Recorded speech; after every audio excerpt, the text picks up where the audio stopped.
Okay guys, I'm just going to show you how we prep our pasta to dehydrate it for some dehydrated meals.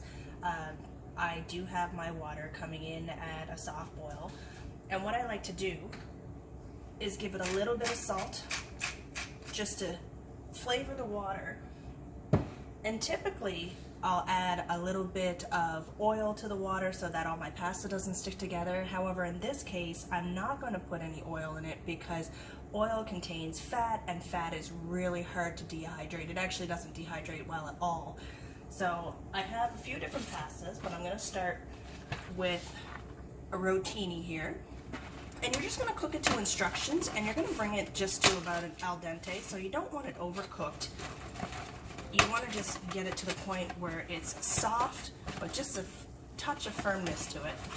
Now, I usually choose a smaller pasta like this because I find the longer pastas, when you dehydrate them, will all stick together, and it doesn't do very well, and it just gets messy, and it just gets clumpy, and it doesn't work out well.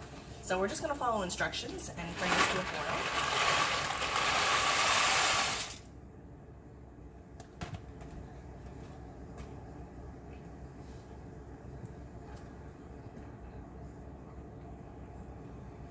So remember what I said about not using oil in your water, because a lot of us use that little trick to keep the pasta from sticking. We don't want to add any fat to our water as long as we can avoid it. We're just going to let this go for a little while, probably about 7 or 8 minutes. And once we have this finished, we're going to drain it and put it aside. So now that we have the pasta cooked to where I think it needs to be, you want it soft but not smushy. We're going to take that off of our heat.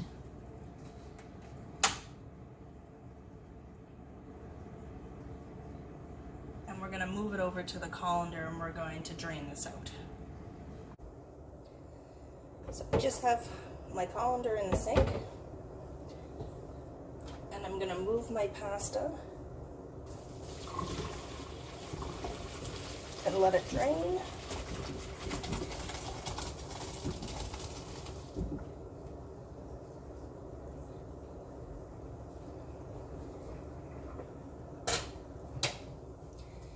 And one of the things that I like to do when I have pasta is I like to rinse it with cold water, because again, it's just something to help set your pasta. It makes it easier to handle, and it keeps it from sticking.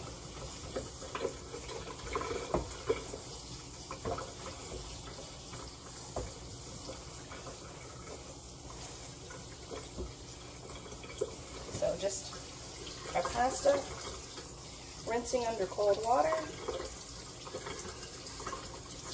getting it ready for the dehydrator.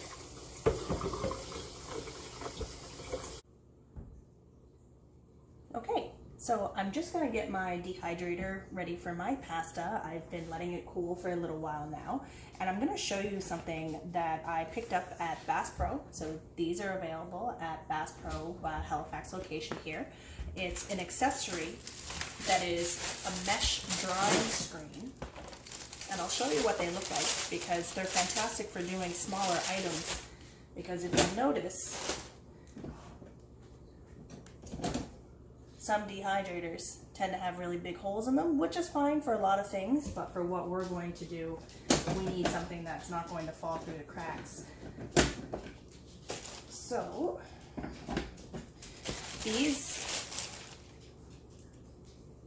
are multi-purpose non-stick mesh sheets. They are available at Bass Pro, and they actually fit multiple size dehydrators. So what I need to do, if you can see that there, is it actually has pre-selected sizes. So you're going to take your scissors and cut out to what you need yours to be, because everybody has a different model of their dehydrators. They don't work the same way. So for mine, in this case, I'm going to cut mine to my circular shape. This is a mid-range dehydrator that is also available at Bass Pro. It is the Cabela's brand. We use it quite often. You can see another accessory that I've bought in the past. This is great for making fruit roll-ups or making any kind of like sauce leather for anything like that. They're fantastic because they peel right off of those. So I have my scissors and I'm just going to cut along the line that I want to use.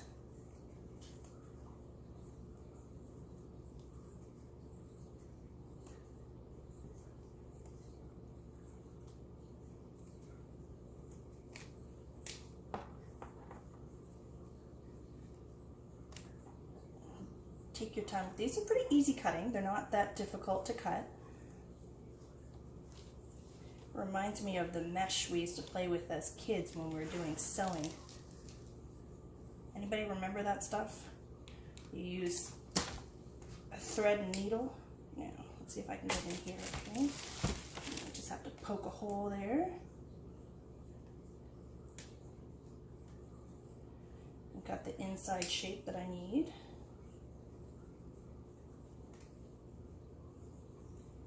Really easy cutting. They're not difficult at all.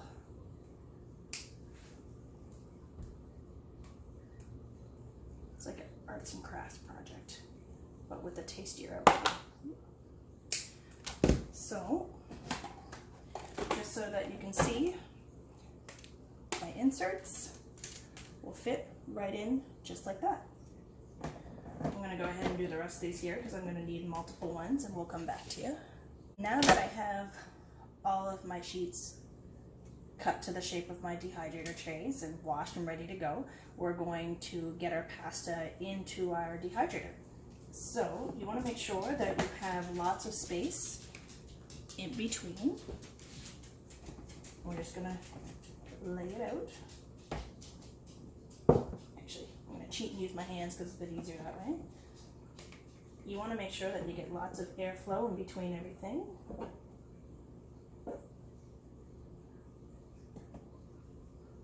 Lots of pasta. This will shrink quite a bit. Just use your fingers to work it around and make sure you don't have any bits that are too sticky or sticking together.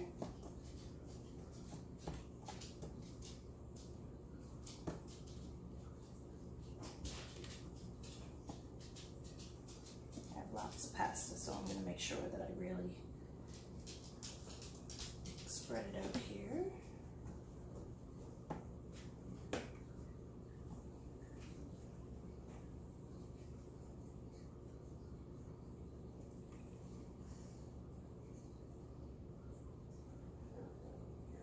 All right, so I've got my first tray done.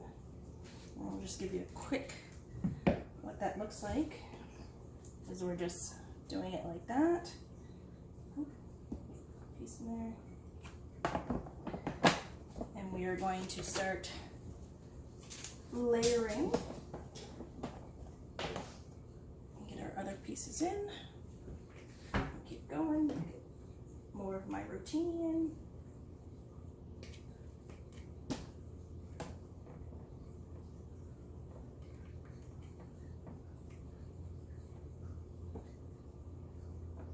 Awkward silence as I'm just puttering along here. I need like a theme song.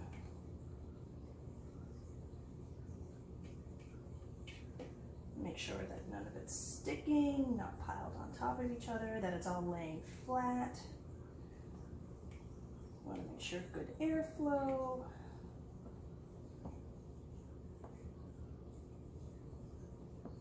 There we go. Now some of you guys may have bigger dehydrators, so you can do more at a time than I can, but this one serves our purpose and we use it quite often. You just want to remember that partially through, you're going to want to check and actually rotate your tray layers, because for this one, the air actually comes from the bottom. I'm going to want to move those trays around so that my whole bottom level isn't getting over dehydrated as compared to my top level that isn't getting as much of flow. Keep going here, keep laying her up. Should be able to get about 4 trays on there.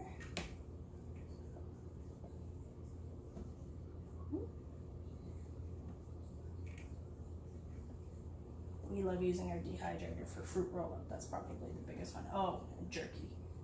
I love jerky. Jerky is the best ever.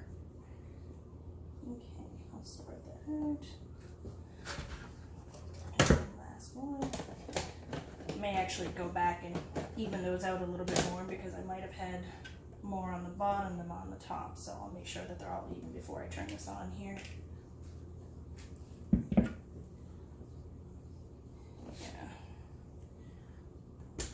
A little bit off the bottom one because I can spread it out a little on the top one.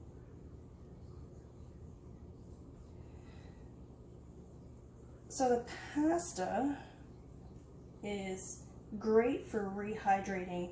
You ever see the freeze-dried meals or the, dehydrated meals that you take camping for all your backcountry adventures? We like to do that quite often. And one of the things we found was how pricey it got to pick up those meals, because they range anywhere from $9 to $15 a pack, and it gets to be a lot. So when you do it yourself, you actually save a lot of money, and then you know exactly what you're eating as well. Okay, so we have our layers all completed here. Like that, if you can see, ta-da!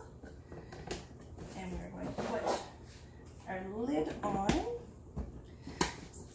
So you're going to want to set your dehydrator at about 140 degrees, and it's going to range anywhere from 8 to 12 hours depending on what you're doing. For the pasta, I'll check in halfway through, about 4 hours in, and I'll rotate these trays because, as I said, I want to make sure that I have an even flow coming through, that not all of the bottom is getting the most dehydrated and the top is not getting as well circulated. So we're just going to set it to about 140 degrees. This one goes low, medium, high. So on this one, it's high. If you have a thermometer one, that's a great temperature. There's all kinds of recipe books that you can follow.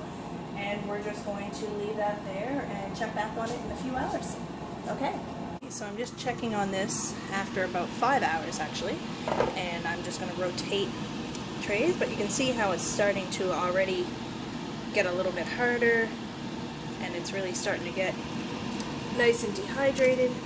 I don't think we're going to go 12 hours with this. I think we're going to keep closer to about 8 because it's looking pretty good.